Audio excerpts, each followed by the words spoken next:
Hope everybody's doing well today. I want to welcome everybody to the Unimpressed Podcast. Today we have a gentleman calling in from Canada. His name is Scott H. Young, and he is an author, programmer. He is an entrepreneur and has a new book out. Welcome to the show. Oh, well, it's great to be here. So, Scott, I saw programmer in the title. Yeah. How do you translate programming to better learning in the business space? Yeah. So, I mean, my bio is constantly evolving, but I put programmer in there because one of these projects I did was learning computer science and learning programming. And so this has been sort of something I've done in the background for some time. I wouldn't call myself as much a programmer today.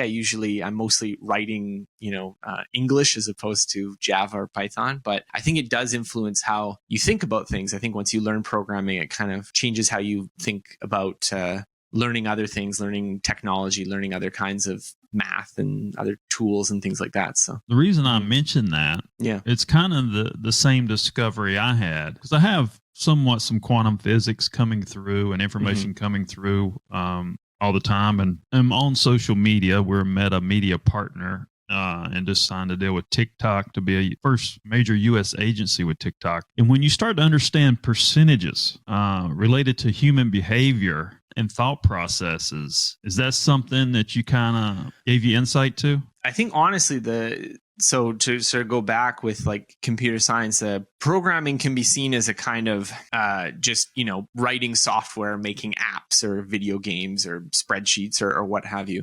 But it's also a way of thinking about processes. And in many ways, the ways we think about things are a kind of process. And so cognitive psychology, which is, I would say probably the dominant branch for understanding how the mind works, is very much grounded in this sort of computer metaphor, this metaphor of like, what is the algorithm that the brain's running? And so I would say more recently, where I've spent more time looking into the science of learning and researching cognitive science for things like my book, I think having the programming background, having the kind of understanding of things like algorithms and various concepts does directly apply. There's a lot of overlap in sort of how we think and how computers think, which are obviously very different, but there's some similar language just in, if you know physics, then it also helps you understand things in biological systems, even though they're not the same as cars or jet engines, for instance. Yeah, because when you understand human behavior and you understand that social media, programming, technology, really, when you think about it, was patterned off the sensitivities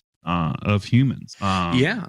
Well, I mean, the word computer itself comes back to when there were actual people who would do the calculations by hand. And so the first computers was a job title. It was something a person did. It wasn't a machine. And so I think that, just shows the kind of intricate linkages that go back in time with these concepts. A lot of this technology is down the road. I think people don't think about those things. And I think, if people could open up more and understand that more, maybe they wouldn't be scared of technology. So when you talk about better learning and so forth, what is your initiative and where does this passion of writing this book come from? Well, I mean, this is kind of what I've spent the last 15 or so years of my life working toward was what's the best way to learn things? How do you learn difficult skills and concepts?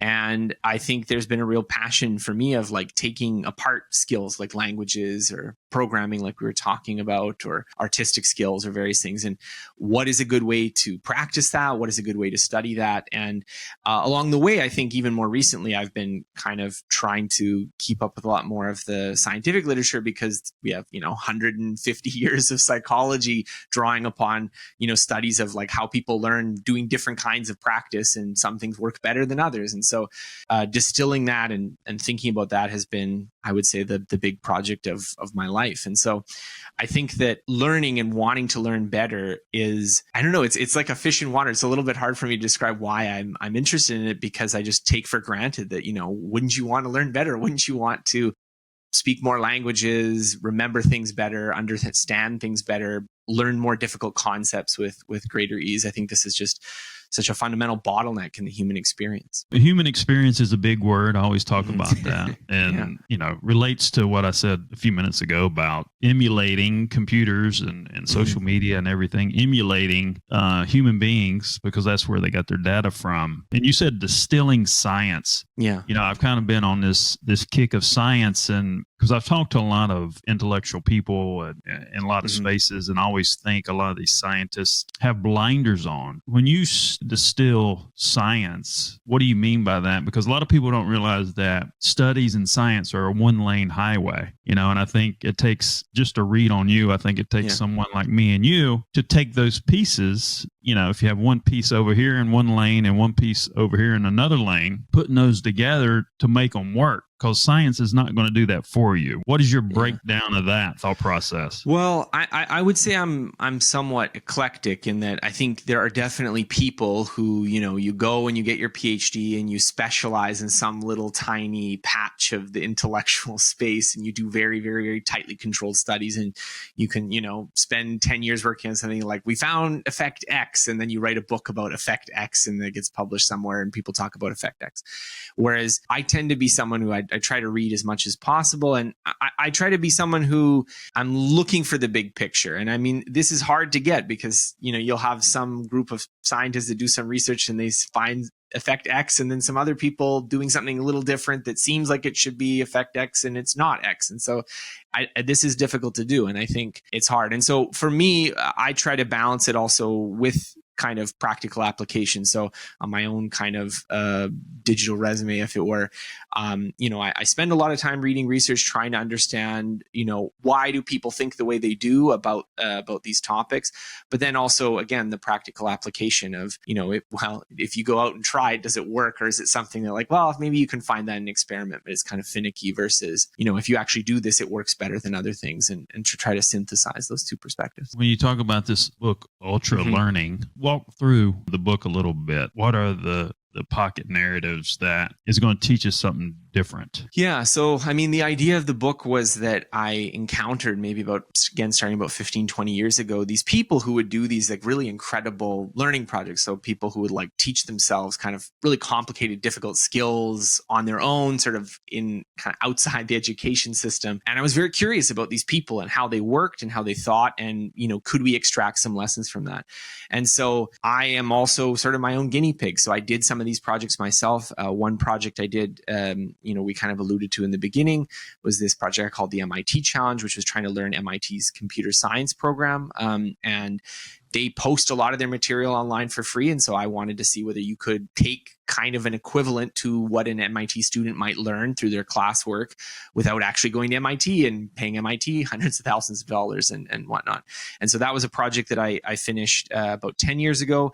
And then I did another project where I went with a friend and we were learning languages. So we went to 4 different countries: Spain, Brazil, China, and Korea. And the kind of crux of that project is when we'd land in each country, we would try as much as possible to only speak in the language you're trying to learn. So only speak Spanish in Spain or only speak Mandarin in China, and try to learn as much as possible. And these were also, I would say, fairly successful projects. And so this book was kind of not only talking about some of the projects that I've done, but also many of the fascinating and interesting people that most people have never heard of before, and some of the projects that they've done, and try to present these as examples and see, if you wanted to learn something difficult and you wanted to learn it on your own, or you wanted to take an existing curriculum and try to find ways that you might be able to optimize it.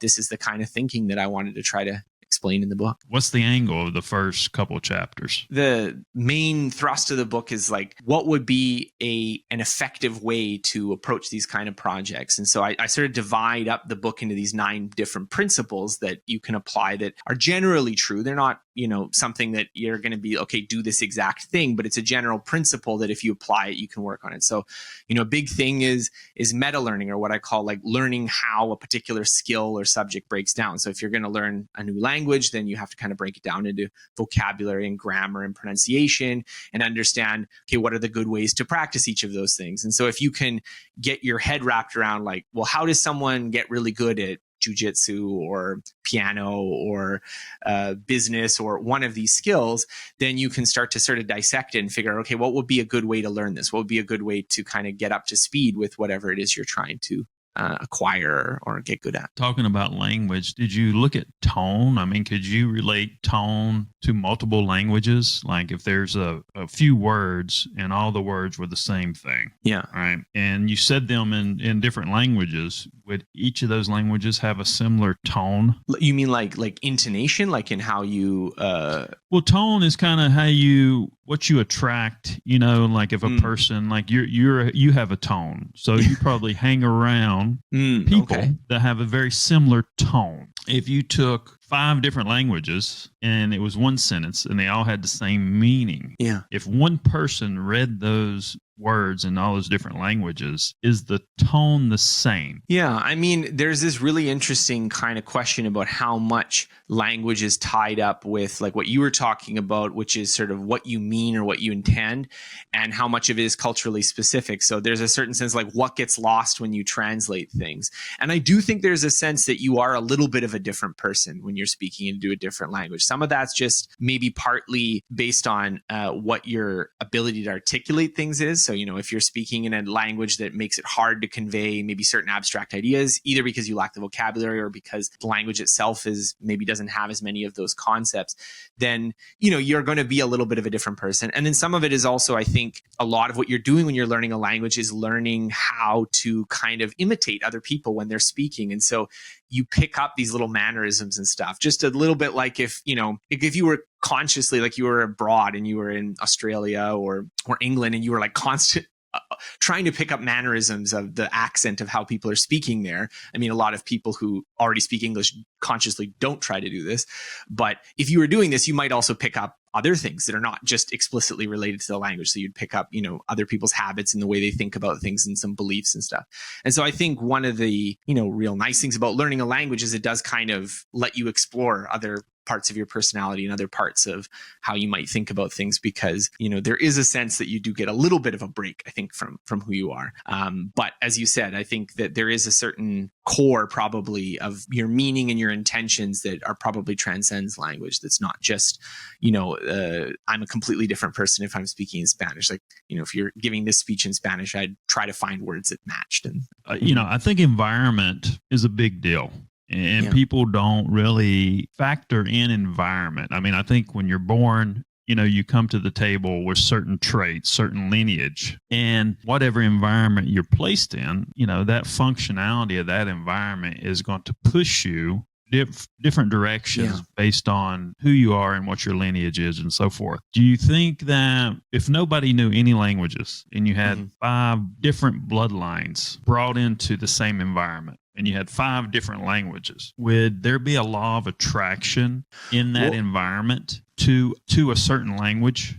It's funny you talk about that, because there's actually research that talks about this, which is these environments where you have a lot of immigrant communities that have been brought together that don't have a language in common. And one of the findings is that adults, if you bring people together at a certain age when they, have already, usually the boundary is kind of around puberty, but you're older than this, then what tends to develop is called a pidgin, which is where people use the language, but it's in a little bit of a crude form. Like there's, it doesn't have a really complicated vocabulary. It's just that kind of the way that, if you were in an environment and you had to speak a totally foreign language, you're maybe not going to speak with native fluency. But the children of these people who grow up in this environment where there really isn't actually a dominant language, the way that, if you were growing up in an English-speaking country, you're surrounded by native English speakers. You're surrounded by people who speak, weird hodgepodge of languages, that it creates a Creole. And a Creole is like a fully formed language that has a complicated grammar. So it seems like we are equipped mentally, at least at a young age, to invent language if we don't have one. As long as we have the ability to communicate, it's like the attraction point of what you're talking about is that even if the raw material is just this kind of simplified pidgin of a language that isn't really complicated, children will elaborate on it and create more complicated grammatical rules and things that, linguists would study and say, oh yeah, that's a full language that has all these complicated features. And so there's something, language, at least at that age, is something that we are kind of innately driven to not only imitate, but also to generate, to something that, even if our environment doesn't give us all the raw materials, we will kind of spontaneously create some of that. So maybe we're just a lazy society. You know what I'm saying? Because you say that too. I was in New York City for 12 and a half years outside the city in New Jersey, but moved back to Charleston. I went to college in Charleston, and I've talked to a couple people that have this language called Gullah. Okay. And Gullah was this language that was on the outer coast, islands, whatever, that some of the imprisoned people, I'll say, or slaves, whatever, rice growers, whatever you will, because of survival, and they were pushed to a limit, they created this Gullah language. So the people that had them captive couldn't understand what they were saying. And you think about society today, we're probably more capable of understanding more languages if we're pushed to do it. Do you think that's... Yeah. Well, what do you think about that? I think one thing, because it's like, and I gave some support for that. There is some evidence that, like, if you get little kids and you give them an environment, that children have some abilities to learn languages that adults lack. But adults also have a lot of things that children don't have. I mean, children are not usually as cognitively sophisticated. So if you explain, like, this is what a verb is, and this is like, adjective, noun, agreement, and gender. Like, these are concepts that a 3-year-old can't understand. Even if you give them enough examples, they'll pick it up on their own. And the thing that I think is sort of interesting from that is that you can really learn a lot of languages, but as an adult, you're very rarely in a situation where you have enough exposure over a long enough period of time to really match the way that children learn a language. And so, when the average person says, oh, I took Spanish for like 2 or 3 years in college and, I can't speak anything, maybe they're admitting an all too depressing fact that happens for many people. But it's also the case that maybe they were spending like an hour or two a week where they're sitting and doing a few grammar drills, whereas like a typical immersive experience for someone who's in another country is maybe they're spending like 8 to 10 hours a day just constantly listening. And so, this was a big part of this project that we did, where we, the theory at least was that, well, if you were kind of forced in a sort of an immersive context for a large period of time, not that would be the only thing that would be important for learning the language, but it would serve as a real catalyzing agent, so that if you are, okay, I have to speak in Spanish, then not only do you have to engage with people in Spanish and you have to listen to Spanish, but you're kind of forced to learn a lot more than you would if, you're taking the half an hour a week Spanish lesson. And it could become from focus, because and I say this a lot, when I talk about science, one lane highway, when you identify your subconscious and you identify your unconscious bias to consciousness. And when they identify those things separately, but when you think about that and you think about, we're brought into this world and, we bring a lineage, we bring something to the table that points us in some type of direction. But, as you're dialing in information and you're being programmed, and then you get to a certain point in life, you start based on that programming, you start responding to things with your unconscious bias. And however heavy that programming is, it makes it harder for people to get to consciousness. If you did a study of where is that cutoff, where is that focus? Like, where does that unconscious bias start to really come in heavy? And then backtrack that, is there an age? Is there a trigger? Is there something maybe we could understand as human beings that could open our minds a little more to take on a task to learn a language as we get older? I wonder if there's ever been a study like that. Yeah, I don't know. I think, part of what we're talking about here is just also this idea that, like, I definitely don't think we come into the world as blank slates, but, human beings are considerably like culturally plastic. Like, I'm speaking to you in English right now because I grew up and I'm speaking in English. But if I had grown up in China or India, I would presumably speak Mandarin or Hindi the same way I'm speaking English right now. So that's not something that is just in my hardwiring to come out speaking English. And presumably that's true of a lot more than just language. That's also, our culture, and like places study things like how comfortable the distance is between you and another person. And presumably some of that is easier to learn when you're younger. I think we all understand that, if you take someone and they grow up in a different country, they have many of the cultural attitudes, beliefs, not just the language that are of their adopted country. But if you come when you're much older, you tend to retain a lot more of, what things were like when you were growing up.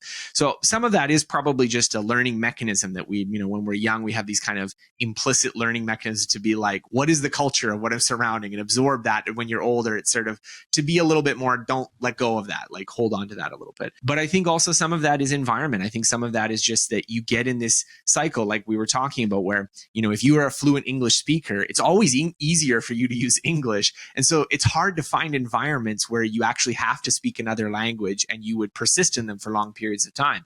Because if you were to travel abroad, the easiest thing for you to do would be to find the people who speak English and to kind of persist in that sort of state. So I think that itself becomes one of the things that keeps people from learning, keeps people from changing who they are, is because they get into these sort of like these attractor situations where there's like, okay, you're this kind of person, and you sort of gently drift back to this sort of basin of whomever you are.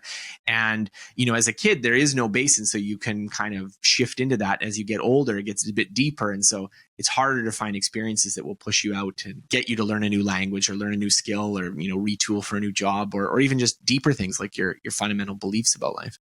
Here's a kind of a deeper one. When you look at foundational language, how do you think these sounds were created based on your environment? You mean like the sounds of like the, duh, like that kind of sound? Or what do you mean? Well, no, just like, you know, when I say the word thee or you or me, that's a sound. Yeah. You know, and I wonder how environment made different cultures create different sounds, you know, because the language was not the language until the language was created. Yeah. No, Think about that. I think that's very interesting. Like, I think, again, you know, I forget, I'm mixing up my historical reference, but there was like this pretty famous linguist who made the big point that, you know, that these signs, these like sounds we make are entirely arbitrary. Now, that's not entirely true. There's, you know, the famous, I think it was like Kiki and Momo maybe, and they do like show people this, and people like to associate Kiki with like sharp things and Momo with like kind of round things. So there does seem to be some sense that some of the words we use have some association. And obviously, you know, you call a chickadee because it makes a chickadee sound. So there's a certain amount of like words that just have a direct kind of relationship with things. But a lot of stuff is arbitrary. Like, you know, it's certainly not the case that most words are the same. They're completely different from each other, even if they refer to the same concept. So there's a certain arbitrariness in language. And yeah, I mean, I do think that probably some of that is just that if you were in an environment like, again, going to this kind of creolized environment where, you know, maybe you're in an environment where you don't have a lot of input, but you have access to other people to communicate with. So I know there's examples where, let's say, deaf children who are not exposed to sign language when they're really young, or even, you know, people who have other communicative barriers. I know when I was growing up, there was twins that were sort of profoundly autistic, and they had trouble learning English, but they kind of communicated to each other in sort of their own language. And I think that can come about because, you know, you start using some sound and then it just gets associated with something. And then that, again, becomes stabilized as a word. And then that gets held up over long periods of time because you pass it down to other people, and that's where these words come about. So I don't know, that would be my guess, is how those kinds of things. Well, I think you answered it through that when you said association. I think that's a good little way to kind of isolate that. Because if you have a sound, it's associated with something in their culture, and you perpetuate that association, probably created that narrative.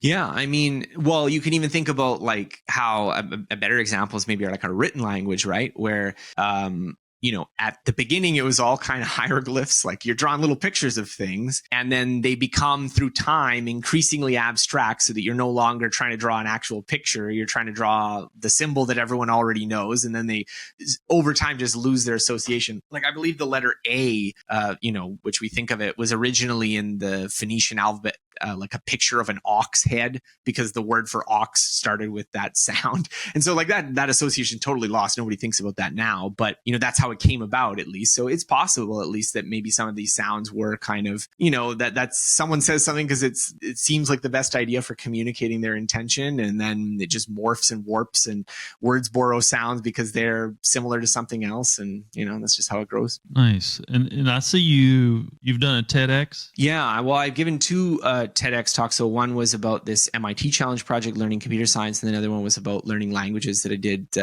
And these were done, I think, almost about 10 years ago now. So if you look at it, you'll see, if you're watching me now, you'll see it then. You'll see a considerably younger face.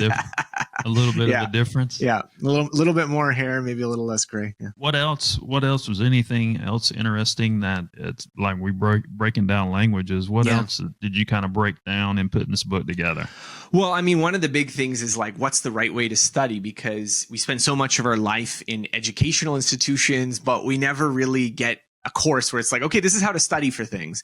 And that would be fine if the default way that most people studied was like pretty close to the best way to study, but it's not actually the best way to study. There's lots of things that students have systematic misconceptions about. So for instance, the most popular way to study is cramming right before a test, which is actually one of the worst ways you can study if you want to learn something over an interval that's longer than a very short period of time. And similarly, a lot of students like to reread things. So, you go take the class, you take some notes, and then what do you do when you have to go to the exam? You reread your notes and you look them over and over again. And it turns out this is not the most effective use of time, that you'll be far better off actually just keeping the book closed and trying to remember what was in the book. And even better is if you can do practice tests or do some kind of practice questions like flashcards where you can get some feedback if you get the wrong answer. And these almost always outperform rereading of these studying things. So some people have effective ways of studying and some people don't. And it seems like very hit or miss whether people stumble upon these techniques. And so, I'm talking about academic subjects here, but this obviously has a big impact for learning too, because, if you're listening to a podcast or if you're reading a book or you're reading a newspaper article and you want to retain it or you want to apply it, it helps to understand some of these principles, even if it's not, for a final exam for a, AP history class or something. I mean, that's a big deal. And I think that you see that playing out in society. And I've talked to a lot of people about education because it's funny you said, when you read something, because most students are just trying to hit a number. And they try to memorize what they read, they go in, they take the test, they walk out. The only problem is they hit their number. They don't relish that information with that process. So it kind of plays out in society, not relishing that information or learning that information because you're just trying to hit a number. But saying that if you keep the book closed and try to memorize that, I wonder if you're triggering, do you think you relish more by doing that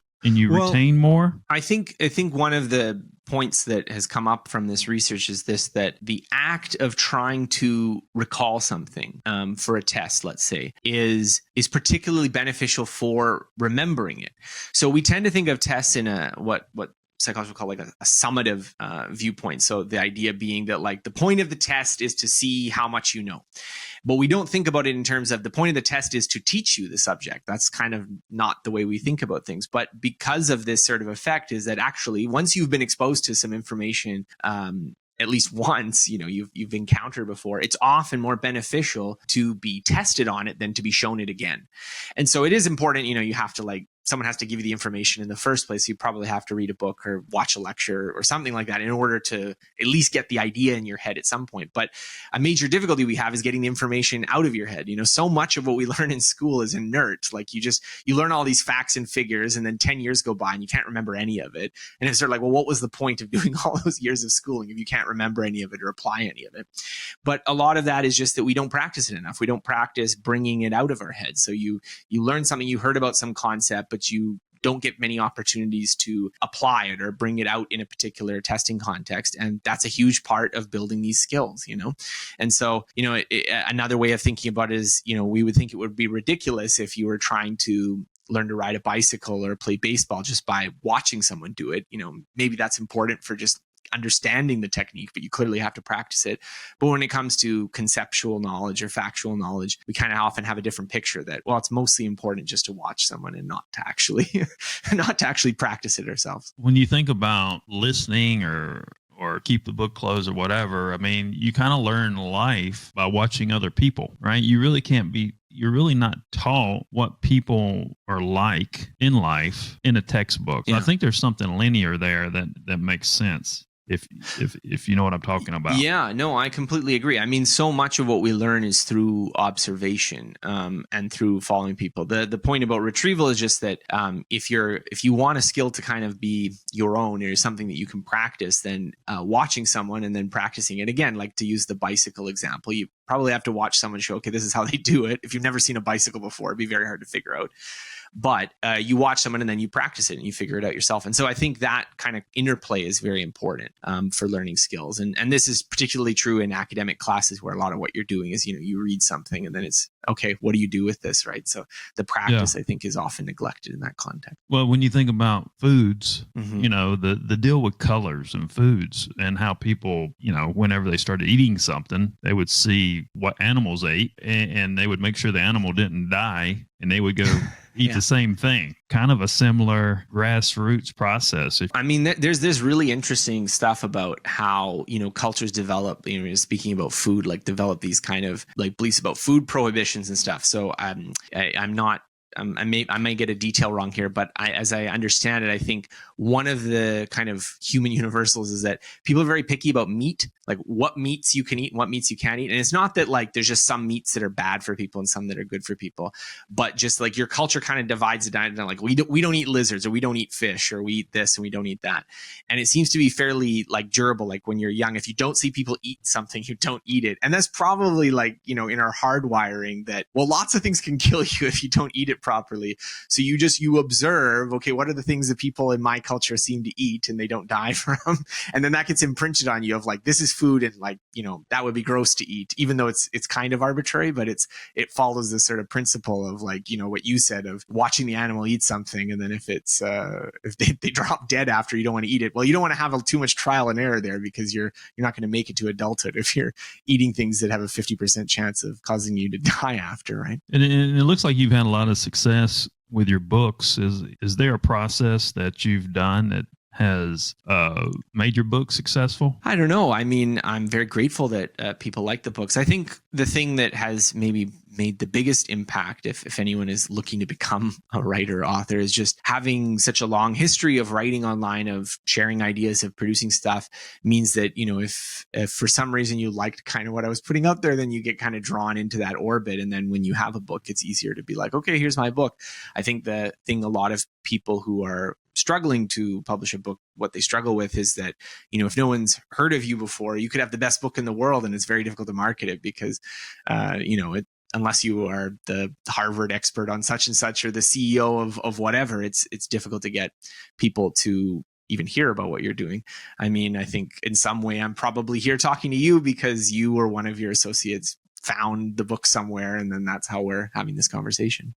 Well, I mean, I definitely think you're intellectual. And the reason I ask that, because I think what I see on social media and the things I talk about, it's almost like the majority of the people have been dumbed down somewhat. And it's almost like they don't want to be educated highly. And I'm like, where does that come from? Yeah, it's like that. It's like what you're talking about. There's you would think that we would move to the other side, like if you really want to be somebody, you really want to learn something, these are the 10 books and these are the 10 people you need to listen to. To my point, I think it's to make book like you're successful, you have to have the right angle, because the market is somewhat probably limited. Yeah, I mean, I think that, it's interesting to think about because, as you're saying, if you just take a random perusal on like YouTube or TikTok or these kind of things, you're not always going to get someone giving you, it's often going to be just some sort of simple video that just causes you to laugh. It's not going to be something that causes you to think deeply. And I think part of that is, there's a bit of a catch-22 with what you were talking about of becoming deeply educated, that you kind of can't see what's out there until you start learning more. So as you learn more about a topic, this sort of the gaps start to fill in as well. So it's not as if kind of our landscape of the world is this sort of like big blank map that, you see what and then there's just like uncharted territory. And then it's like, okay, let's go off and explore it. It's the map itself grows bigger as you learn more. So this is a real kind of paradoxical property, I think, of learning things, that you become more curious about something the more you know, because while you're expanding the kind of, I know this, I know that, or I've had this experience, I've had that experience, but you also expand all the questions you have that are unanswered. And so I think that's one of the things that if, take some topic that you don't know very much about, you're usually also not that curious about it because you don't even know questions to ask about it. So, I mean, there's topics that I don't know very much about, and I'm sure I could become curious if I learn more, but, just offhand, I don't have anything that I want to ask about that. And so I think that bootstrapping that curiosity process of getting really interested in something, learning about it, learning a little bit, and then learning why those things that you first learned were wrong. And like this kind of process, I think, is just the evolution of trying to educate yourself. So if we wanted to find Ultra Learning, the book, where do we go to find the book? Yeah, I mean, you can find it on Amazon, Barnes & Noble, wherever you get your books. There's also an Audible version, so if you're not sick of listening to me now, you can listen to me narrate the book too. Well, I think you have some great points, and there's always that's why I like talking to people like you, because there's always different processes that I learn myself, that I can plug into different parts of life that kind of can line up with other thought processes, kind of to the point of what you said. So I think that's pretty cool. And I mean, I appreciate you coming on the show, and we got this thing done, even though we had a little technical difficulty to start. And I think we talked solid for 40 minutes. Yeah, no, it was great. I always like chatting with people, and it's such a privilege to be able to share the things that you're passionate about with other people. Nice. So this is Scott H. Young. Check out his book, Ultra Learning. And my name is John Edmonds Cosma, the CEO of Bang Productions.